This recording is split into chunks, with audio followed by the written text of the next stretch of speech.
જય શ્રીમન નારાયણ. રામાનુજદાસ શ્રીમાન ગટ્ટુ વેણુગોપાલ સ્વામી દ્વારા વર્ણન કરેલ શ્રીમદ ભગવદ્ ગીતાનું ગુજરાતી ભાષાંતર હું આપને કહી રહી છું. અધ્યાય 12 ભક્તિ યોગ. શ્લોક 4.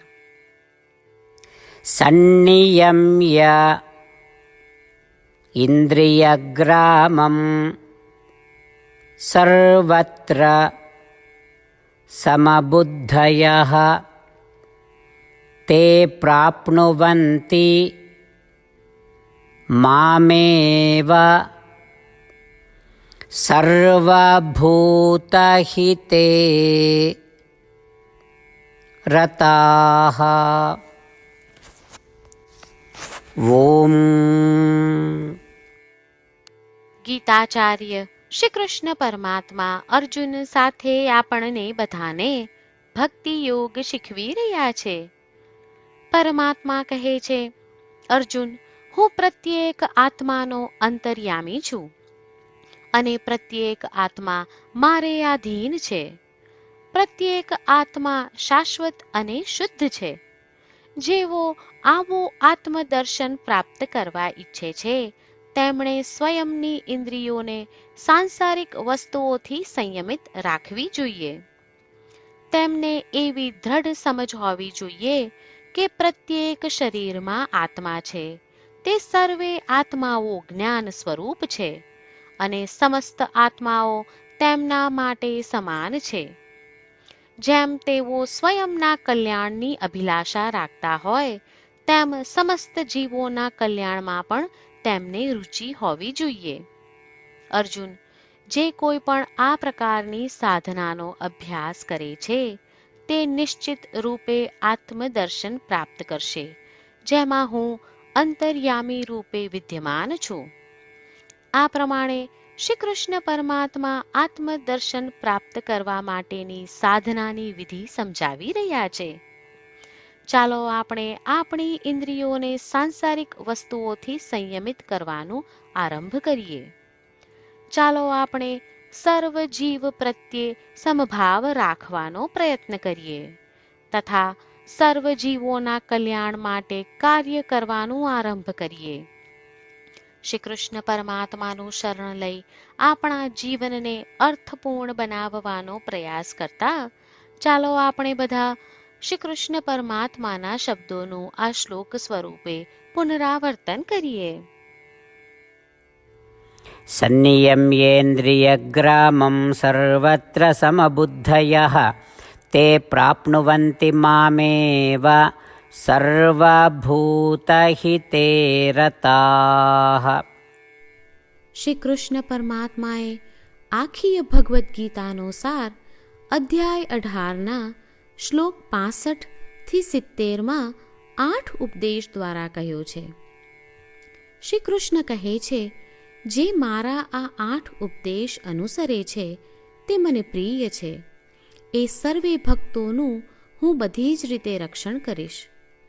શ્રી કૃષ્ણ પરમાત્મા પાસેથી આખી ભગવદ્ ગીતા સાંભળ્યા પછી અર્જુન કહે છે, કરીશ્યે વચનમ તવ, એટલે કૃષ્ણ, હું તમારી આજ્ઞાનું પાલન કરીશ, તમે કહો છો એમ કરીશ.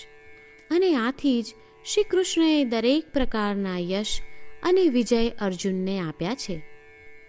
તો ચાલો આપણે પણ પરમાત્માને 8 વાતો પાળવાનું વચન આપીએ.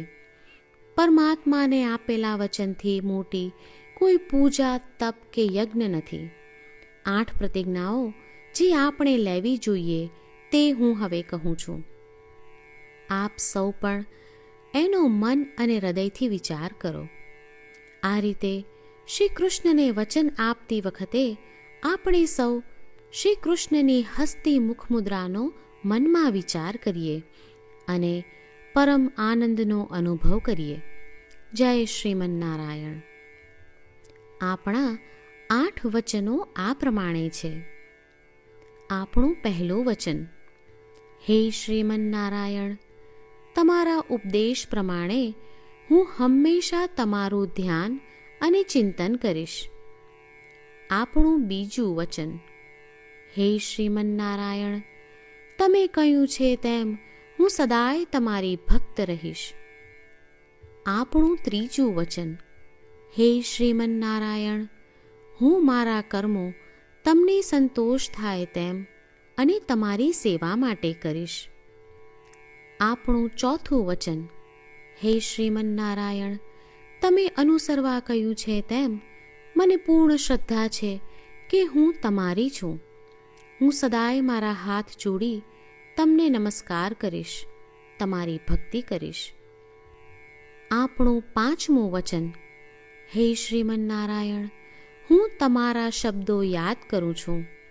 મામેકમ શરણમ વ્રજ, તમે તમારી શરણમાં આવવા કહ્યું છે. શ્રીમન્નારાયણ, હું માત્ર તમારા જ શરણમાં છું. આપણું છઠ્ઠું વચન: હે શ્રીમન્નારાયણ, આપે કહ્યું છે મા શુચ, તમે અમને આશ્વાસન આપી શોક ન કરવા માટે કહ્યું છે, તો હું દુઃખી નહીં થાઉં, શોક નહીં કરું. આપણું સાતમું વચન: હે શ્રીમન્નારાયણ, અમારા કલ્યાણ અર્થે આપે શ્રીમદ્ ભગવદ્ ગીતા રૂપી આશીર્વાદ આપી અમારા સૌ પર કૃપા કરી છે, તો હું દરરોજ ઓછામાં ઓછો એક શ્લોક વાંચીશ અથવા સાંભળીશ એવો સંકલ્પ લઉં છું.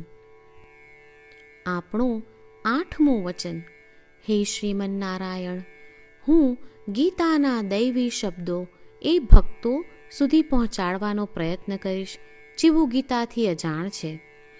હે શ્રીમન્નારાયણ, તમે કહ્યું છે તેમ કરીશ, તમે કહ્યું છે એમ વર્તીશ અને તમારા માટે જ કર્મ કરીશ. શ્રીમન્નારાયણને આપેલું વચન કે દરરોજ તમે કહ્યું છે એમ કરીશું, એ જ એક મહાન પૂજા છે. તો ચાલો આપણે સૌ દ્રઢ શ્રદ્ધા સાથે પ્રભુ પાસે એક સંકલ્પ લઈએ. શ્રીમન્નારાયણ, કરીશ્યે વચનમ તવ. શ્રીમન્નારાયણ, હું તમારી આજ્ઞાનું પાલન કરીશ. સર્વમ શ્રી કૃષ્ણાર્પણમસ્તુ. જય શ્રીમન્નારાયણ. સન્નિયમ્ય ઇન્દ્રિયગ્રામં સર્વત્ર સમબુદ્ધયઃ તે પ્રાપ્નુવન્તિ મામેવ સર્વભૂતહિતે રતાઃ. ઓમ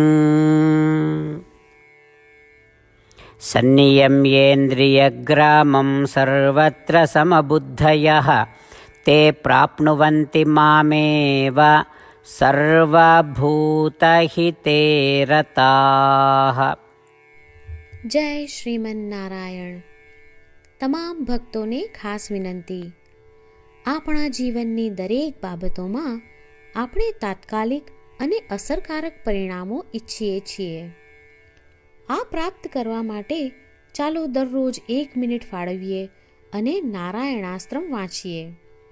નારાયણાસ્ત્રમ મેળવવા માટે તેની વેબસાઇટ જે www.narayanaastram.org છે તેના પર જાઓ અને રજિસ્ટ્રેશનમાં તમારું નામ અને ઈમેલ આપો. તમે આપેલા ઈમેલ પર તમને નારાયણાસ્ત્રમ PDF પ્રાપ્ત થશે.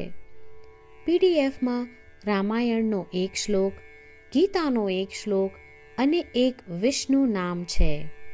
આ 3ને નારાયણાસ્ત્રમ કહેવામાં આવે છે.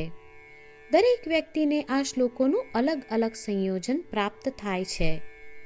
જ્યારે દરેક વ્યક્તિ 24,000 ભક્તો સાથે તેમના નારાયણાસ્ત્રમને દરરોજ વાંચે છે અથવા સાંભળે છે, ત્યારે સમગ્ર રામાયણનું 1 વાર પારાયણ, શ્રીમદ્ ભગવદ્ ગીતાનું 33 વાર પારાયણ અને વિષ્ણુ સહસ્ત્ર નામનું 24 વાર પારાયણ રોજ પૂર્ણ થાય છે. આ એક અદ્ભુત અને અસાધારણ પરિણામ છે. તેથી તમે અને તમારા પરિવારના સભ્યો તરત જ વેબસાઇટ પર જાઓ અને તમારું નારાયણાસ્ત્રમ મેળવો. જય શ્રીમન્નારાયણ.